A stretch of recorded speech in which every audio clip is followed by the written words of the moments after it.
Hi hello, शुभ सकाळ. श्री स्वामी समर्थ. आज वार गुरुवार. आज पूजा वगैरे सकाळी सकाळी लवकरच जरा आटोपून घेतली. सकाळी सकाळी पूजा झाली की एकदम मन असं प्रसन्न होऊन जातं. सध्याला बाहेर थोडासा ढगाळ वातावरण आहे. पाऊस आला पण एकच दिवस राहिला आणि नंतर गेला, तो अजून आलाच नाही. तुम्हीसुद्धा सर्वजण पावसाच्या प्रतीक्षेत असालच. काही ठिकाणी पाऊस पडतो आहे तर काही ठिकाणी येतच नाही, असं सध्याला चाललेलं आहे. आपल्याकडं प्रतीक्षा करण्याव्यतिरिक्त दुसरा मार्ग पण नाही आहे. आज मी सर्वांसाठी इथं मेथीचे पराठे बनवत आहे. त्यासाठी इथं मेथीची जुडी एक निवडून छान धुवून घेतलेली आहे.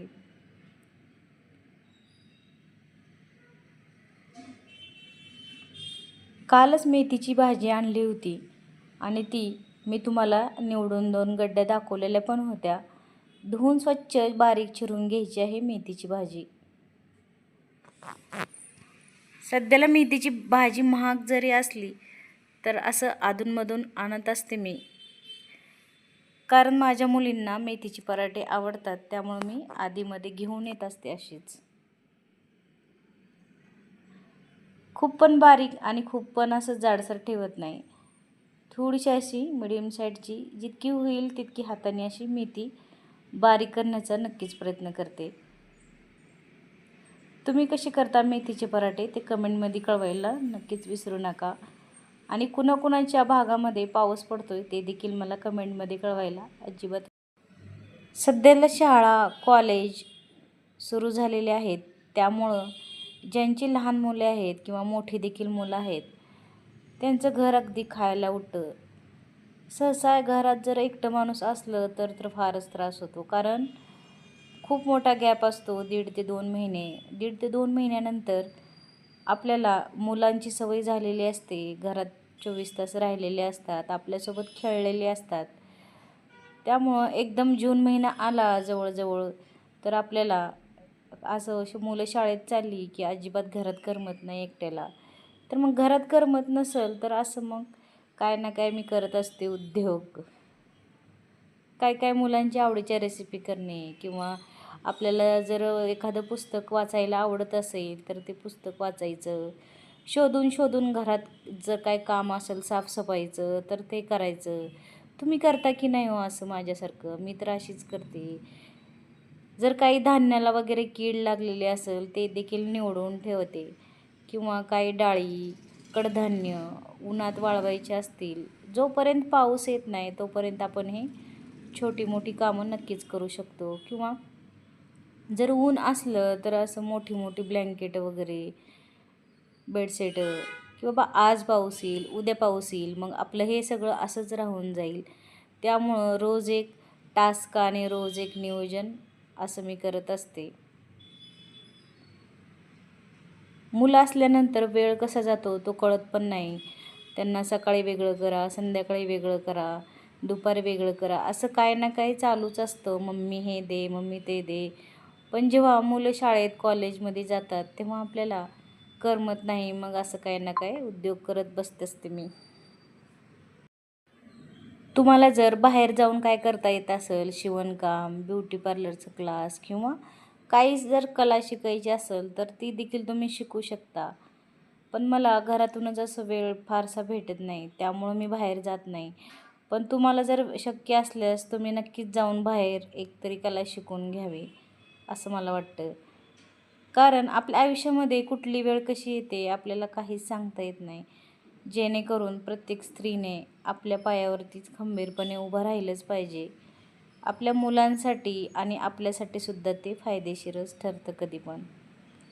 कारण आपल्याला छोट्या छोट्या खर्चापासून ते मोठ्या मोठ्या खर्चापर्यंत सर्वच जर आपण दुसऱ्यांवरती अवलंबून असलो तर आपल्या देखील मनाला ते कुठंतरी पटत नाही, आणि आपल्याला देखील वाटतं की आपण देखील काहीतरी करावं आणि पैसे कमवावे असं वाटतं. हां, घरात काय कशाची कमी नसते किंवा कोणी आपल्याला काय बोलतं यासाठी नाही. फक्त आपल्याला बरं वाटावं. आपण दिवसाकाठी जर दिवसभर जर काम केलं तर आपल्याला संध्याकाळी वाटतं आज आपण काहीतरी केलेलं आहे, आज काय आपल्या मनाला एक वेगळं समाधान मिळून जातं. पण जर आपण दिवसभर काय नाही केलं, असंच बसून राहिलो, तर आपल्याला दिवसाकाठीसुद्धा अस्वस्थ वाटतं की आज आपण दिवसभर काहीच केलं नाही, नुसता दिवसभर टाईमपास केलेला आहे असं वाटतं. त्यामुळं तुम्हाला जी कशी कला शिकायची आहे किंवा जी छंदास तुम्हाला जोपासायचा आहे, वाचन म्हणा, रांगोळी, मेहंदी, ब्युटी पार्लर किंवा क्लास, असं तुम्ही काय ना काय करू शकता. आता इथं मी मेथीचे पराठे बनवताना हे मिरच्या घेतलेल्या आहेत. तुम्हाला मी दाखवलं एका व्हिडिओमध्ये. ह्या मिरच्या मी बाजारातून आणल्या की असे स्वच्छ धुवून घेते आधी. नंतर त्याचे देठं काढून मग स्टोअर करून ठेवते फ्रीजमध्ये. आरामात त्या राहतात. एक 15 दिवस तरी काहीही होत नाही मिरच्याला. मिरच्या 10 ते 15 घेतलेल्या आहेत, कारण जास्त तिखट नाही आहेत मिरच्या. त्यामध्ये 1 चमचा जिरी टाकलेला आहे आणि अर्धा चमचा ओवा टाकलेला आहे. आता त्यामध्ये कोथिंबीर घेतली. कोथिंबीर कधी पण पराठे करताना एकदम भरपूर घ्यायची आहे. आणि 1 ते 1.5 लसणाचा असा गड्डा घेतलेला आहे, म्हणजे 20 लसणाच्या पाकळ्या घेतलेल्या आहेत मी. लसूण जरा जास्तच लागतो पराठ्याला, अगदी छान लागते ते. आणि 1-1.5 वाटी गव्हाचं पीठ घ्यायचं आहे आणि अर्धी बेसनचं पीठ घ्यायचं आहे यामध्ये. आणि थोडंसं चवीपुरतं मीठ घेतलेलं आहे मी इथं. अगदी छान लागतात हे पराठे. तुम्ही देखील अशा माझ्या पद्धतीने एकदा नक्की बनवून पहा, खूप छान होतील. आता यामध्ये किंचित हळद टाकलेली आहे. हळद आपल्याला जास्त टाकायची नाही आहे, किंचित थोडीशी हळद टाकलेली आहे आणि थोडंसं हिंग टाकायचं आहे.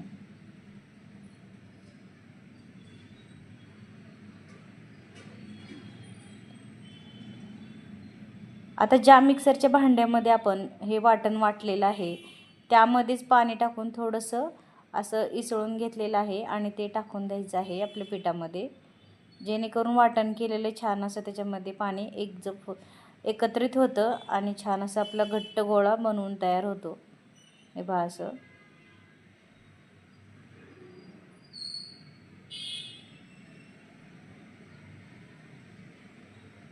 आता याचा घट्ट छान गोळा बनवून घेतलेला आहे आणि अर्धा तास असाच ठेवला होता मी, जेणेकरून आपलं सर्व छान असं पीठ मुरून जातं आणि पराठे एकदम छान खुसखुशीत असे होतात.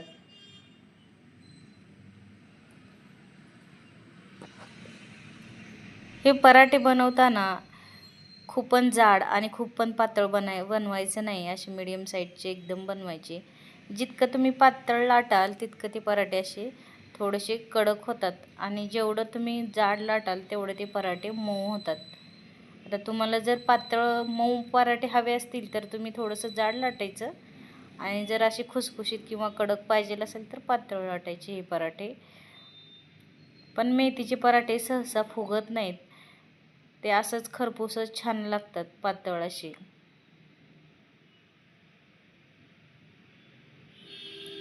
आज गुरुवार असल्या कारणाने जरा कामात वाढच होते, जरा थोडीशी का होईना. तुमच्या होते की नाही? घरात उपवास असल्यामुळं मिस्टरांचा, त्यांना वेगळी खिचडी, परत घरातल्यांचं वेगळं जेवण असं बनवावं लागतं.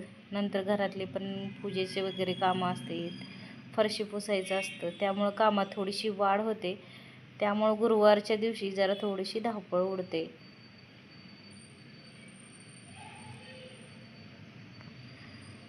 पण ज्या दिवशी गुरुवार असतो त्या दिवशी एकदम मन असं फ्रेश होतं आणि काम करायला सुद्धा एक वेगळाच उत्साह येतो इथं या दिवशी. एकदम अलगद हाताने छान असे पराठे पाहू शकता असे लाटून घ्यायचे आहे.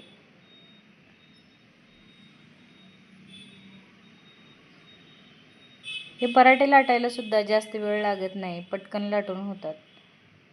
इतके सारे पराठे मी किमान 20 मिनिटातच लाटून घेतलेले होते. अजिबात वेळ वगैरे लागत नाही. तेल किंवा तूप टाकून छान असे खरपूस भाजून घ्यायचे पराठे सर्व.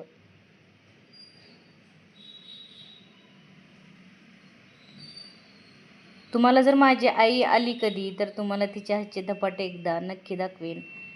खूप छान होतात. ती जे करण्याची वेगळीच पद्धत आहे आणि करण्याची पद्धत म्हणण्यापेक्षा एक जी पहिल्याच्या माणसाच्या हाताला जी चव राहते ती एक वेगळीच राहते. जी ती आपल्या हाताला येत नाही ती पहिल्याच्याच माणसाच्या हातात येते.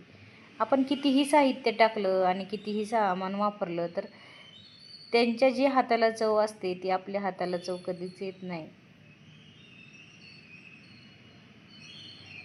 आता 2 आपले पराठे झालेले आहे आणि माझी मुलगी आलेली आहे शाळेतून, तर तिला ही पराठे मी गरम गरमच द्यायची. म्हणजे हे गरम गरम केलेले असताना छान लागतात. झाले की पटकन खायला द्यायचे. मग तिनं फ्रेश होऊन आली ते लगेच तिला मी खायला पराठे दिलेले आहे. आणि आता राहिलेले मी सर्व पराठे असे छान असं लाटून घेते आता. पराठे सर्व लाटून झालेला आहे. एकच तव्यावर पराठा आहे. तो थोडासा मला कडक बनवायचा आहे, त्यामुळं तव्यावरच ठेवलेला आहे असंच. दही किंवा हिरव्या मिरचीचा ठेचा यासोबत किंवा सॉससोबत तुम्ही सुद्धा खाऊ शकता. तोंडी लावायला थोड्याशा मिरच्या कोवळ्या अशा मी भाजून घेत आहे थोडंसं तेल टाकून. आता इथं जरा आभाळ आलेलं होतं आणि थोडेसे किंचित थेंब पडत होते, म्हणून इथं हे ब्लँकेट मी पटकन काढायला आले. म्हणजे सोफ्याचे कवर आहेत हे, सॉरी ब्लँकेट नाही आहेत. वाळलेले होते, सकाळीच धुवून टाकलेले होते ते सोफ्याचे कवर. आज गुरुवार असल्यामुळं सोफ्याचे कवर देखील मी बदलून घेतले होते आणि आता चेंज करून घेत आहे. ते वाळलेले आहेत. मला वाटलं सकाळी पाऊस येईल, त्यामुळं मी पटकन धुवून टाकले. म्हटलं पाऊस आला की नंतर हे वाळणार नाहीत, कारण जाड आहेत. त्यामुळं मी लगेच धुवून टाकले त्याला आणि वाळलेसुद्धा छान. आणि आता पाहू शकता आमची मनीमाऊ ही अशी मध्ये मध्ये करत असते. मी सोफ्यावर बसले की तिचं चालू असतं असं अवतीभोवती फिरणं.